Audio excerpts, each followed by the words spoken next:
Welcome into the Trey Wallace Podcast on this somber week as we remember head coach Mike Leach of Mississippi State. Also get into a couple other topics, but I'm Trey Wallace. Happy to be joined by my boy Jake Crain here from Crain of CainCompany. Every single morning you can catch them. Jake, what's up, buddy? How are you? Trey, man, appreciate you having me. I'm doing well. Obviously, some sad news on the forefront, not only in the college football world, but the sports world in general with the passing of Mike Leach. But it's been a while since me and you've been able to get together. And even though the circumstances are rather grim, I'm always glad to see you. No, trust me, man. The feelings are mutual. And it's just looking back on yesterday and the last couple of days with Mike Leach and everything that went down, your first thoughts on Sunday when we all start getting news and we all start hearing about everything that's happened with Coach Leach, the first things that come to your mind when that goes down, Jake? Well, once kind of the shock wears off a little bit to where you kind of get in a normal headspace again and are able to take kind of a 30,000 view look at it. The memories pop up, obviously, of the funny media moments and the big wins. I mean, you look at the pass to Crabtree in the game versus Texas is an iconic play, and really throughout his career, how integral he was in the air raid, going back all the way with Hal Mummy at Iowa Wesleyan, where they invented it basically and named it. It was kind of his baby, and he was part of that air raid. Spread you out, replace modified runs, replace the run game with the pass game, and pass to run.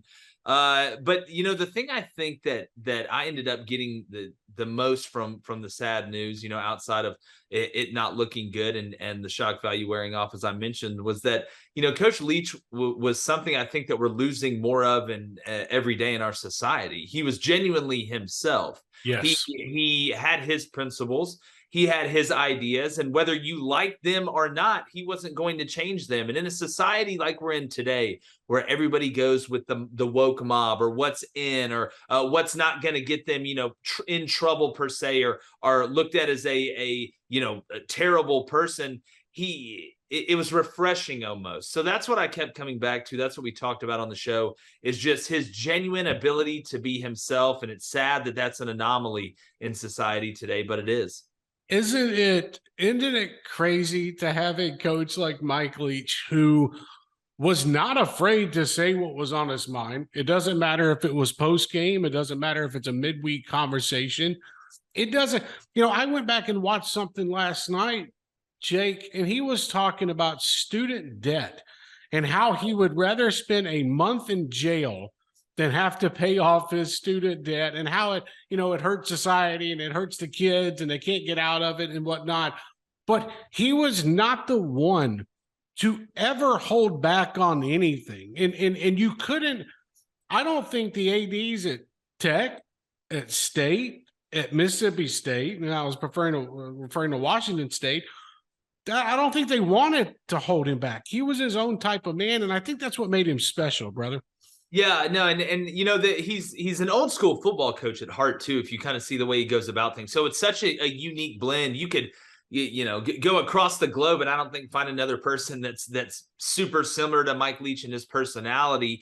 But yeah, I mean, let me ask you this: if I drove across the country when Joe Moorhead was the head coach at Mississippi State and asked high school football recruits, "Tell me the head coach at Mississippi State," a lot of them are not going to know that it's Joe Moorhead, but those same kids that wouldn't know, if I would have driven through during his tenure, would have known that Mike Leach was at Mississippi State. He was in the new world of branding and NIL. Mike Leach was his own brand. I mean, Trey, I got the very fortunate privilege of being able to interview him 4 times within a 2-year span. Yep. And every time, the interview was always special to me, but the audience always enjoyed it because, yeah, we'd talk football. I'd talk about Will Rogers or what they had going on in the air raid. And, does he get tempted to run the ball more than he typically does, and schematical and structural things like that. But I mean, we talk about Pirates. He told Cone how to train his toddler son with a laser pointer to get him to do drills. It's just with Mike Leach, it was always genuine and it was always authentic. And again, I'm just going to go back to it and hammer it home. One of the reasons that he is a national treasure is because he was an outlier in the way he went about things. I mean, how much coach speak did you ever get from Mike Leach? I mean, Not a lot. it's a smart play to use coach speak. It's a very safe play. But when you're as I don't think talented is the right word, but when you're as unique as Mike Leach is, and everybody hangs on your every word, you can get away with it. And that's, to me, what made him special. Look, it's funny. He had a love for the Floribama, which me and you both know. And hearing him talking about it, wanting to spend days along the Gulf Coast, eating crawfish, drinking beer. He was, I've had a lot of recruits tell me that they were thrown off at first whenever he would come into the house and start trying to pitch them on the school. But then, you get to know him, and it's kind of like that quirky kind of thing, but then also he's very serious. It's crazy. Somebody had texted me earlier and he was like, man, he would show up down here at the Floribama when he was on a recruiting trip, or when he was down on the Gulf Coast area, or when he was, coaching or making a trip. It's so crazy, all the stories that we hear about Mike Leach. And then looking back on it to how recruits, and I've talked to a couple of players as well, and I'm sure you have too, how do you think he was able to relate to these high school players that are 16, 17 years old with the way he is? Well, I say this, about a lot of coaches that are great recruiters, not just Mike Leach, but he's kind of in a special category. Look, if anybody can spot somebody that's fake, it's a 15, 16, 17 to 18-year-old kid. You want to know why? Because they see it every day in high school. I mean, look, what is high school other than most people acting fake 75% of the time? Let's be honest. We all went to high school. So if anybody can sniff a rat, it's a high school kid. And they respect, especially when you go into some of these areas where you recruit, where maybe it's not the best socioeconomic background, or it's one of those schools maybe in a tougher place. They respect somebody actually being themselves and being honest and not coming in there and putting on a front. I think people do that in general. So I think that was Mike Leach, him being genuine, and then being like, all right, listen, I know what I am getting with Mike Leach. I know exactly who I'm going to be playing for. And guess what? He's always going to be honest with me. Same thing I said about Deion Sanders, telling some of those kids they may just need to hop in the portal. I would rather you be honest with me and tell me that than to lie to me and string me along and make me fall for the trap. And then a year later, when I'm there, we both hate each other because I know that I lied to you and you know that I lied to you. So I think it's just human connection. He wasn't fake, which makes him real. And what's the saying nowadays, man? Real recognize real. You got that right, brother. On the field, I wanted to get your opinion on a couple more things today, but on the field with Mike Leach, biggest thing that stood out to you besides the offense, I think to me, his way he was able to communicate with his quarterbacks, the way he was communicate with the offense, try to scheme things up during the game. Lane has said that a couple of times to me where, he felt like he was out schemed at times, when something might happen on the field. How do you look back on Mike Leach? Because you're a former coach, you're son of a coach, you've been in this game before. How did he really change the game of college football, in your opinion? Well, the old adage, and look, there's still a ton of validity to it, is, the teams that typically win can run the ball and stop the run. And the goal is to wear the defense down and put up points, because it's just a push and pull match for 4 quarters. Well, when he was at Iowa Wesleyan with Hal Mumme, they kind of decided, well, it's kind of like people that run the triple option now. That's what I call the air raid. It's the triple option of the passing game. And that doesn't mean it's an RPO, which is a true, really triple option, the 3-man circus. But what it does is it pitches backwards, like in baseball, right? Like when you get to the major leagues, you're not just getting a fastball the first pitch. They decided to use the pass and use modified runs and take advantage of space. That's why it works. It kills man because it's a lot of crossers. It's a lot of natural built-in rubs, whether it's mesh, whether it's shallow cross, whether it's, post wheel concepts.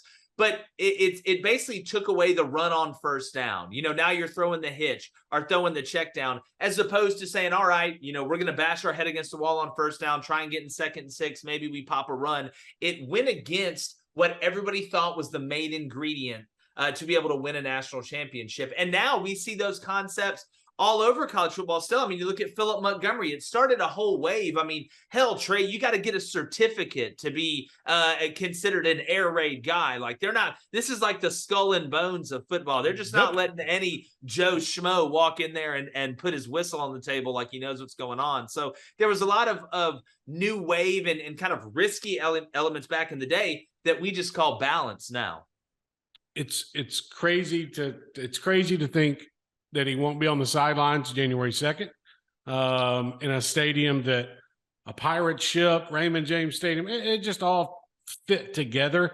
But his players want to go out and they're going to play in that bowl game, and that's good to see. I want to touch on that real quick. I don't know if you've ever been through before, but these players right now, it's a rallying cry, right? It's something where, we're going to go out here and we're going to play for coach as good as we can. Try not to let emotions overtake us. Is that kind of the locker room at the moment? Yeah, well, there's no doubt what the mission is. I mean, the mission is always to win, but look, every game is not created equal. You want to be able to approach every game the same way when it comes down to execution.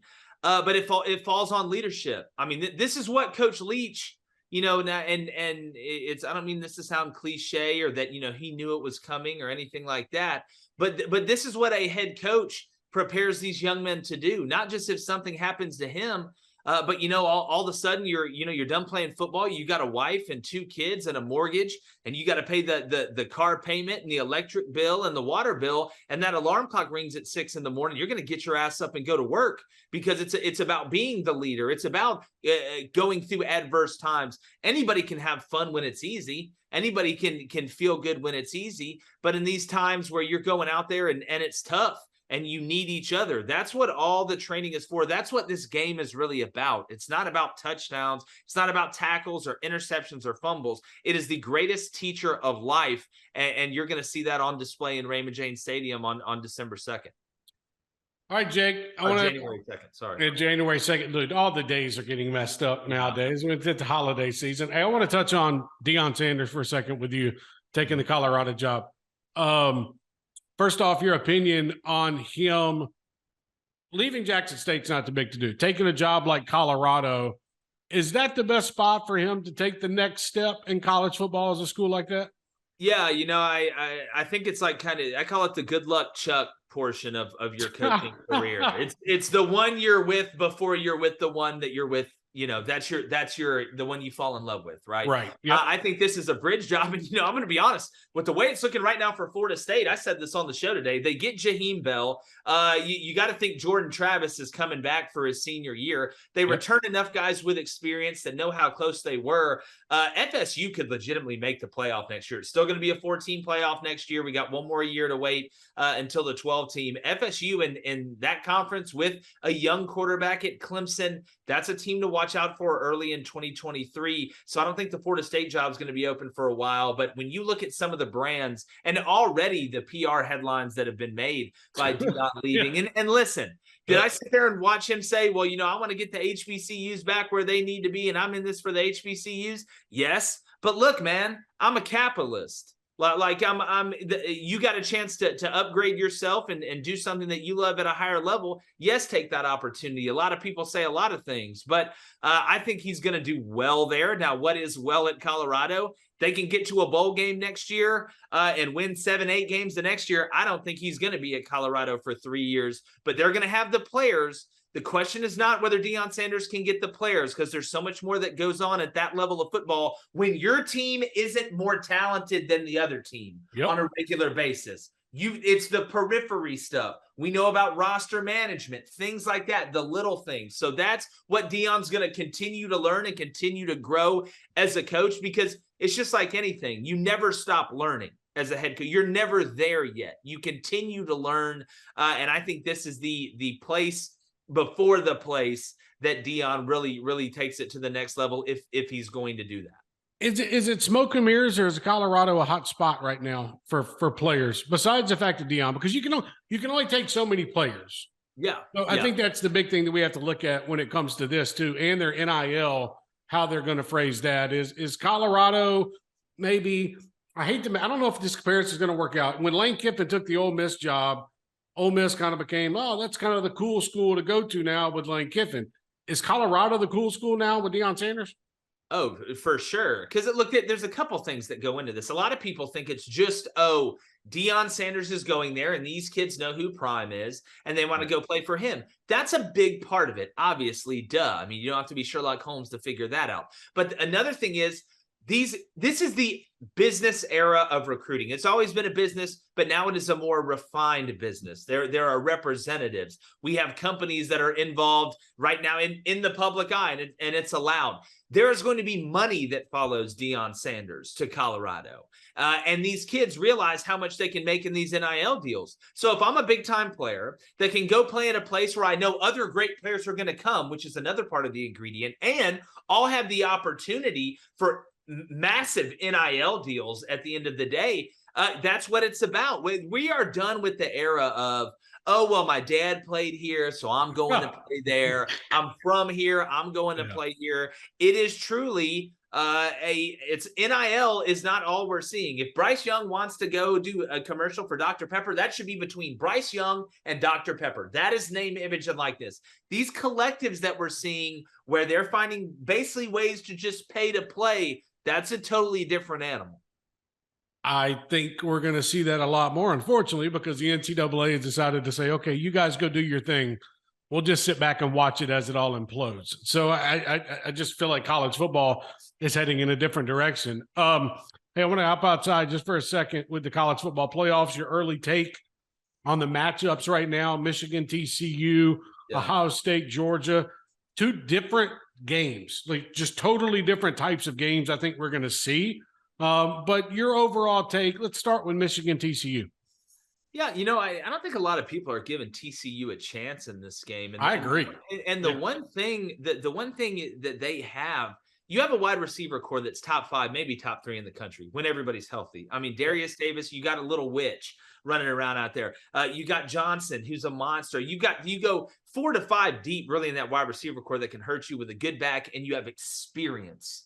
That's the thing. You have an experienced quarterback. Again, they took the ball out of his hands in the Big 12 championship game at the end. I guarantee you that doesn't happen anymore. I promise you that was fixed the moment. But I blame Sonny Dykes. I don't just blame Garrett Riley. You're the head coach. You knew the play call. But that's an argument for another day. The thing about Michigan is they remind me a little bit of Georgia last year in a way that they quick striked Ohio State because Ohio State ran cover 0 for the whole first half, which is the dumbest thing you can possibly do because you're one slip away from giving an offense that can't produce big plays in the passing game or haven't shown the ability to hit home runs. And we saw that twice. You had 2 guys run into each other. There's no help.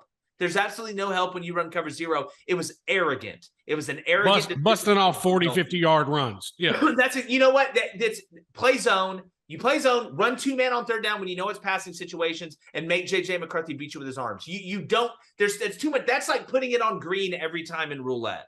Like it just you're asking to get taken advantage of at some point. But I do think Michigan as a second half team, the best word I can describe it is they smush people. I don't know a better adjective for it. That offensive line, what they have done in the second half is they have buried teams. If your TCU's front 7, I watched Baylor push you around. You played well against Texas, but I watched Deuce Vaughn and what Klein was able to do with the speed sweep and things like that.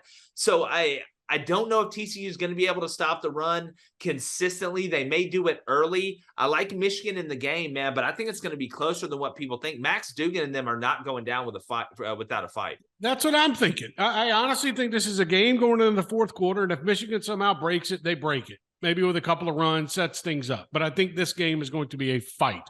In Atlanta, Georgia, we're talking about 2 offenses that are somewhat different. You got a Georgia offense that can be careful at times.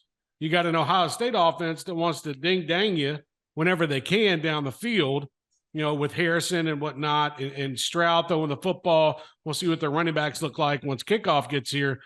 But you've got a Georgia team as well, Jake, that we've watched all season. And you tell me if I'm wrong here. There have been times where I look at this Georgia team and it feels like somebody has to come over to the sideline when the players around them and flip a switch on their helmets to get them going. It's like, okay, they got to get zoned in. But then they come out, and they play a game against LSU in the SEC championship where they just come out and they dominate. Do we see two different types of teams in Atlanta in the semifinal, or is this just going to be an all-out brawl? Well, Trey, I talk about this all the time, and you hear Saban and all these guys reference, the process and, or the blueprint or, the structure, whatever you want to call it. It's amazing what happens if you put a name on something. But it's so hard to get guys up to a certain level for 12 regular season games. And where people get confused is they think I'm talking about excitement. Okay, you're guaranteed 12 games when you get ready for this all year. This is basically your life. You have to devote an unbelievable amount of time to be able to play at a high level at this level. So you're going to be excited. Some people get excited in different ways. Some guys are out there rah-rah, going crazy, whatever. Some guys are just sitting there quiet. People are different. I'm not talking about excitement. If you played how excited you were, nobody would ever play bad. Everybody would just play great. Because you're always excited in your own way. It's about executing at a high level, getting the mix right, that level of excitement, but calmness, be able to go out there and execute without thinking. That is the goal, and building depth. What you've seen Georgia do, it's unbelievably impressive to go undefeated with their schedule the way that they did. I know some games were tight, but that's how it goes when you have 11 people out in the field at the same time. But when I look at this Georgia team, against Ohio State, what makes them dangerous is right now you have a quarterback that literally has nothing to lose. He could play the worst game of his life against Ohio State, and they could lose 60-0. He's a hero forever. Agreed. He'll sell God knows how many cars if he's a car salesman. He'll sell more insurance than Flo from Progressive. It's ridiculous. But he's playing at the highest level he's ever played at because he has nothing to lose. Some of those throws under pressure against LSU were high-level anticipatory throws. He's got the deep ball down. Their 12 personnel with Brock Bowers and Darnell Washington is basically like trying to fight the immortals from Xerxes' army after about the first two waves you got through with pretty quickly. Ladd McConkey is out there, getting ready to be a lawyer while cooking guys on the regular. The Georgia team is very confident, and they're very talented on defense. I get what people are saying about Ohio State and the wide receivers, even though JNS isn't playing. You got Egbuka.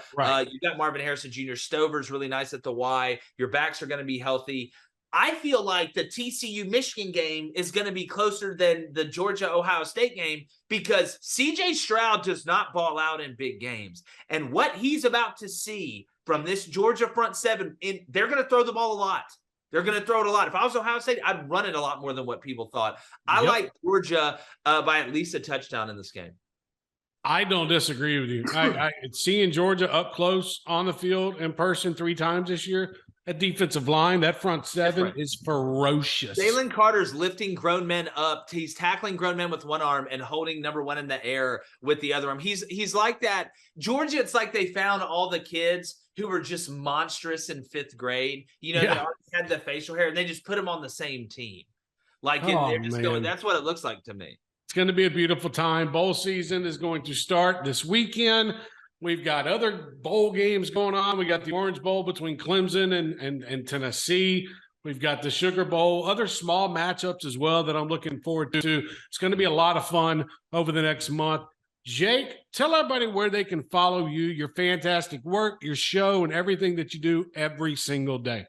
Well, Trey, brother, I appreciate you having me on. You know how much I love your work, man. Try to catch it as much as possible. But yeah, just go to the Real Daily Wire. You go to Daily Wire Plus. You can go to YouTube at Crain and Company. We go live every weekday morning, 7:30 to 9 Eastern. I'm guessing if you like Outkick, you're probably going to like our show too. I would guess a little bit there, but no, man, it's always great to come on. You can check us. We're putting out content basically every day, but really appreciate it, my friend, and need to get you on soon. I look forward to it. That's Jake Crain. I'm Trey Wallace. This has been the Trey Wallace Podcast. We'll catch you next time.